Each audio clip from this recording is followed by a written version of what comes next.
Hello everyone, good morning. তো দেখে নাও আজকে আমি সকালের টিফিনে কি বানাতে চলেছি। আজকে আমি বানাতে চলেছি ম্যাগি, মাইক্রোনি, পাস্তা। তো মাইক্রোনি আর পাস্তাটা আগে আমি ফুটিয়ে নিচ্ছি। তো এই দেখো জল ফুটছে, তো তার মধ্যে আমি দিয়ে দিয়েছি মাইক্রোনিটা আর পাস্তাটা। দেখো পাস্তাও আছে, মাইক্রোনি আছে। তো আগে এটা ফুটে গেলে তারপরে ম্যাগিটা দেবো, কেন কি ম্যাগিটা তাড়াতাড়ি গলে যায়, আলুগুলো একটু টাইম লাগে সিদ্ধ হতে। তো তার জন্য দেখো আমি পেঁয়াজ কেটে নিয়েছি, একটা টমেটো নিয়েছি, দুটো কাঁচা লঙ্কা নিয়েছি। তো কাঁচা লঙ্কাগুলোকে আমি এখন কাটবো। আর সঙ্গে নিয়ে নিয়েছি একটা ডিম। তো আজকে আমি এই রেসিপিটা বানাবো। তো তোমাদের কাছে ভিডিওটা শেয়ার করছি, অবশ্যই জানিও কেমন হয়েছে। তো সকালে টিফিনে ম্যাগি পাস্তা খেতে কার কার ভালো লাগে অবশ্যই তোমরা জানিও। তো আমার ভিডিওটা যদি ভালো লাগে থাকে তাহলে অবশ্যই তোমরা একটা লাইক কমেন্ট করে পাশে থেকো আর দেখতে থাকো আমি কি করে বানাচ্ছি এটা। তো দেখো তেল গরম করতে রেখে দিয়েছি কড়াই, আর এদিকে ম্যাগিটাও সিদ্ধ হয়ে এসেছে। তো এবার আমি এটাকে ঢেলে নেবো, দিয়ে তারপরে ম্যাগিটা রান্না করে তোমাদের সঙ্গে শেয়ার করবো। ভিডিওটা পাশে থাকো, সম্পূর্ণ ভিডিওটা হয়ে গেছে।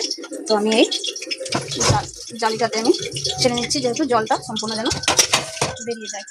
দেখো কি সুন্দরভাবে মাইক্রোনি বানাবো, যেহেতু কড়াইটা এখন গরম হচ্ছে কড়াইতে। তো তার জন্য দেখো 3টে সস নিয়ে নিয়েছি। এটা রেড চিলি সস, এটা সয়া সস, এটা গ্রিন চিলি সস। তো এগুলো দিয়ে সম্পূর্ণ দিয়ে আজকে আমি ম্যাগিটাকে বানাবো। কড়াই তেল, তো আমি কাঁচা লঙ্কা কেটে নিয়েছি আর পেঁয়াজ। তো এগুলো আমি দিয়ে দিচ্ছি তেলের মধ্যে। তেলটা আমি বেশি গরম করিনি। এবার আমি এগুলোকে ভেজে নেবো ভালো করে, পেঁয়াজটা যত ভাজা হচ্ছে তত সময়। তো ওই ম্যাগিটাকে আমি একটু ভালো করে এপাশ ওপাশ করে নেবো, নাহলে এই জাম হয়ে যাবে। হয়ে যায়, তার জন্য আমি অল্প লবণ দিয়ে দিলাম। দেখো পেঁয়াজ যখন ভাজা করবে তখন যদি হালকা নুন দিয়ে দেবে তাহলে তাড়াতাড়ি কিন্তু সিদ্ধ হয়ে যায়, ভাজা হয়ে যায়। তো আমি এর মধ্যে একটু নুন দিয়ে দিলাম। দেখো পেঁয়াজটা বেশ হালকা লাল লাল হয়ে চলে এসেছে, তখন আরও হবে। দেখো পেঁয়াজটা বেশ ভালোই লাল হয়ে ভেজে গেছে। এবার আমি এর মধ্যে টমেটো কেটে নিয়েছি, তো এবার টমেটোগুলো আমি দিয়ে দিচ্ছি।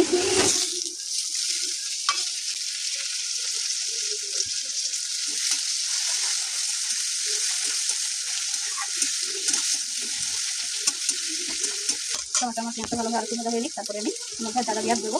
তো দেখো আমি এই পেঁয়াজের সাইডে একটা ডিম আমি ফাটিয়ে দিয়ে দিয়েছি ডিমটা।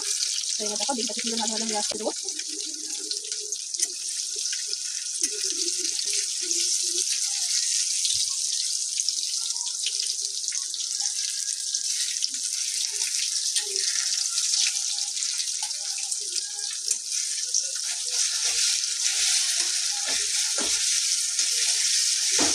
তো দেখো ডিমটা বেশ ভালোভাবে ভাজা হয়ে গেছে। আমি এটাকে এবার পুরোটা রেখে দিচ্ছি, যেহেতু একটাই ডিম। তো পুরোটা মিশিয়ে দিলে ভালো হবে খেতে। তো তার জন্য আমি এটাকে ভালো করে মিশিয়ে দিচ্ছি। এবার দেখতে থাকো কিছু মশলার সঙ্গে অ্যাড করি। তো নুনটা আগে থেকে দেওয়া আছে, অল্প দেওয়া আছে পরিমাণে, আমি আরও একটু দিয়ে দেবো। তো সর্বপ্রথম আমি নুন দিয়ে দিচ্ছি, গ্যাসটাকে কমিয়ে নিচ্ছি, নাহলে কিন্তু মশলাটা জ্বলে যাবে। তো দেখো আমি নুন আরও একটু